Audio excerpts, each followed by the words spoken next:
What if history hinged not on the clash of armies or the signing of treaties, but on a single sheet of paper, a letter of rejection?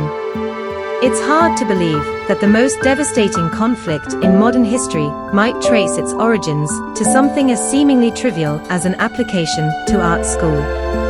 And yet, that is precisely the thought experiment we're diving into. Picture this, a young man with dreams not of conquest, but of canvas. A man driven not by ideologies of hate, but by visions of shadow and light, of mood and meaning, painted on stretched linen. Now imagine it's 1935. You're in the heart of Vienna, a city that once nurtured some of the greatest minds and artists in Europe.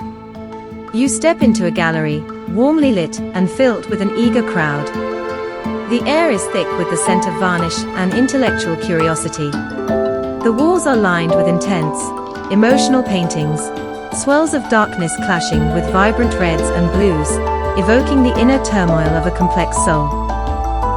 A critic whispers that the artist's latest work is a masterpiece of the new expressionist wave, something raw and deeply psychological. In the corner, standing in quiet satisfaction, is a man whose face you think you recognize from the history books, but not like this. His small mustache, once the symbol of tyranny, now just a curious fashion choice. His eyes aren't burning with rage, but with the fire of artistic obsession. His name tag reads, Adolf Hitler, featured artist. Absurd? At first glance, yes. But not impossible. Because history is a mosaic of moments, and sometimes the tiles can fall in vastly different patterns. All it would have taken was one admissions officer at the Academy of Fine Arts Vienna to say yes instead of no. One door opened, rather than slammed shut. And just like that, the world might have gained an eccentric, perhaps troubled, but ultimately harmless painter, instead of a dictator, who would plunge the globe into chaos. This is the story of a world that might have been. A fork in the road of history that veered toward the unimaginable. What if Hitler never wore a uniform, never gave a single fiery speech, never commanded armies? What if he wielded only brushes and ideas, not hatred and war? Let's walk down that path and explore a parallel universe where art triumphed over atrocity. Welcome to Twisted Timelines, where we don't just study the past, we reimagine it. This isn't your average dusty history lesson. Here, timelines aren't fixed. They twist and tangle into fascinating shapes. We ask the questions that textbooks are too afraid, or too unimaginative, to ask. And today, we're peeling back the layers of one of the darkest chapters in modern history to expose a startling alternate reality. A world where Adolf Hitler never became the dictator who reshaped Europe in blood and steel, but instead, a man remembered for brushstrokes, not blitzkriegs. Today's journey begins not in a bunker, but in a studio filled with sunlight, turpentine, and possibility. Imagine a young man named Adolf, not yet infamous, sitting quietly at a wooden desk, carefully filling out an application form to the Academy of Fine Arts Vienna. His dreams are simple, almost quaint by comparison to what we know now.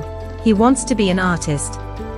Not a leader, not a soldier, just someone who can capture the beauty of a cathedral, the silence of a snow-covered landscape, or the sorrow in a stranger's eyes.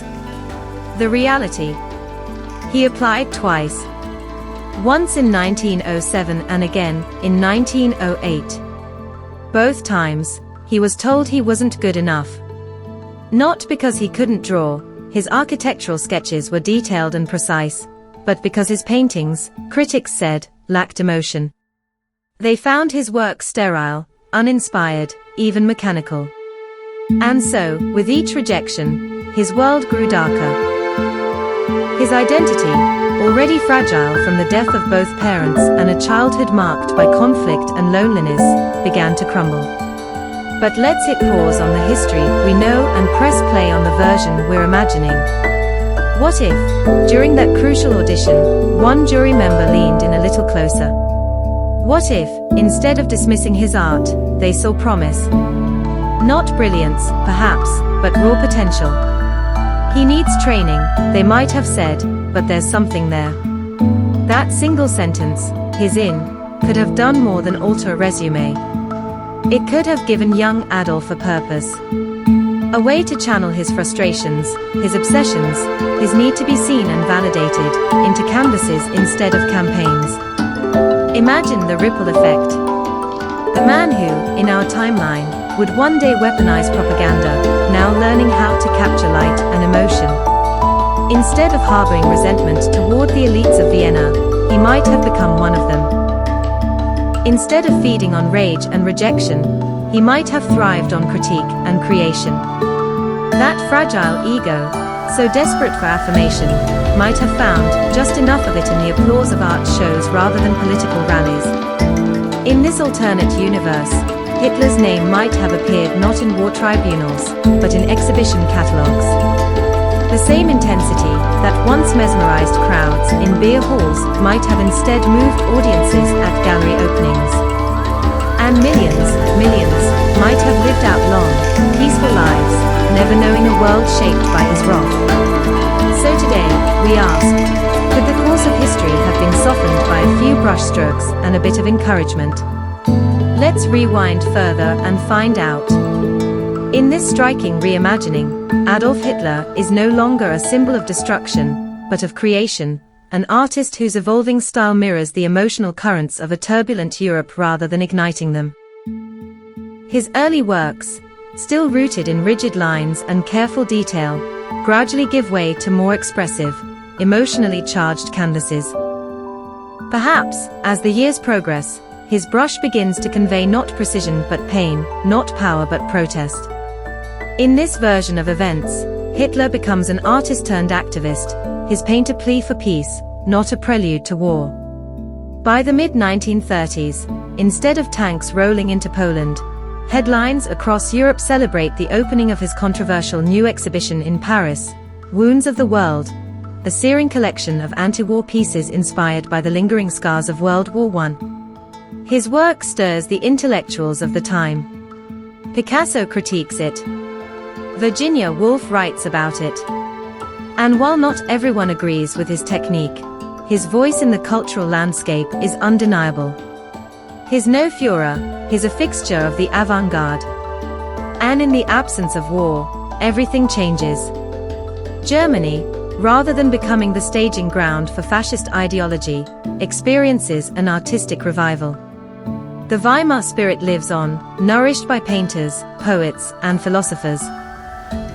Instead of fleeing, great minds like Albert Einstein remain and thrive in Berlin, transforming it into the world's leading hub for science and thought. There's no exile, no atom bomb race driven by fear, just collaboration, innovation, and a redefined cultural identity rooted in open expression rather than oppression. Anne Frank, in this timeline, is not hidden in an attic, scribbling thoughts that would echo through history as a haunting reminder of human cruelty. She's attending university in Amsterdam, writing novels and essays on identity and adolescence, celebrated not posthumously, but in her own lifetime. And the United Nations. It doesn't rise from rubble and grief. Instead, it's born from a conference of creatives and thinkers, artists, scientists, and diplomats, coming together not to prevent a future war, but to nurture a future world. A world where cooperation isn't a reaction, but a foundation. But here's the twist. Can a man's inner demons truly be tamed by fame alone? Would Hitler, even in this artistic timeline, eventually become polarizing? Would his hunger for recognition push him to dominate the art world at any cost, perhaps using controversy as his new weapon? Could he have wielded his influence through ideology embedded in art, inspiring division through symbolism rather than speeches? That's where the question turns to you. What do you think? In a world where Hitler became a painter, not a dictator, does the world become more beautiful? Or do the darker parts of his psyche find a different outlet? Is humanity spared, or simply challenged in a different way? History didn't choose this path, but imagination just did. Drop your parallel timelines in the comments. We want to hear your version of history's biggest what ifs. And if this journey through imagination sparked your curiosity, hit that like button and subscribe for more mind-bending dives into the worlds that could have been. Because at the heart of today's story isn't just one man with a paintbrush, it's the razor-thin edge between creation and destruction. A single moment, a single yes or no, can set the course for generations. One letter, one closed door, one fragile ego left to ferment in bitterness instead of being nurtured by belief. Hitler the artist might have been a name whispered with awe in galleries, his paintings remembered for their emotional depth and social commentary. Hitler the dictator, instead, became synonymous with suffering, genocide, and war. The difference? Purpose, direction, compassion. A young man starving for validation was denied it, and in that absence, history bore the weight of unimaginable pain. So what does this all mean for us today? It's a reminder of how fragile history truly is. That supporting the dreams of a struggling youth isn't just an act of kindness. It can be a safeguard for the future. That empathy isn't abstract, it's infrastructure. It's how we prevent the next tragedy, nurture the next genius, and build the kind of world we wish we'd inherited. History is not just a list of events. It's a mirror, showing us who we were. A map, guiding us toward who we could be.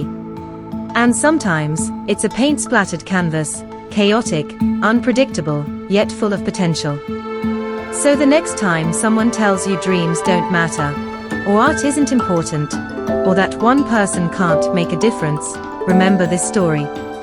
Because sometimes, the fate of the world does hinge on the strokes of a brush.